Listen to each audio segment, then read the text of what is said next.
MM-i ilusaim värav. Jalgpalli MM-i 14. mängupäev. Miks elas Luka Modric lapsena põgenikelaagris? Tema pere kaotas kodu maavärinas, Horvaatia sõja tõttu, isa töö tõttu. Horvaatia sõja tõttu. Luka Modric oli kõigest 6-aastane, kui Horvaatia iseseisvussõja ajal tapeti tema vanaisa ning perekond pidi kodust lahkuma. Mõnda aega elas Modric koos perega põgenikena hotellis, kus ta mängis parkimisplatsil jalgpalli. Hiljem tõusis temast Ballon d'Ori võitja ja üks kõigi aegade parimaid poolkaitsjaid, kes lõi 2014. aasta MM-i ilusamaks valitud värava. Lionel Messi, James Rodriguez, Arjen Robben.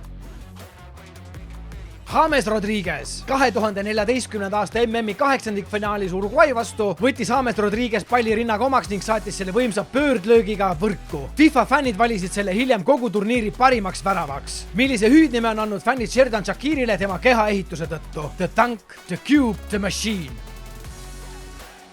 The Cube. Xherdan Shaqiri erakordselt tugev ja kompaktne kehaehitus on toonud talle hüüdnime The Cube. Vaid 169 cm pikkune sveitslane on aastaid olnud tuntud oma võimsate jalgade, madala raskuskeseme ja üllatava füüsise poolest. Mitu õiget sina said?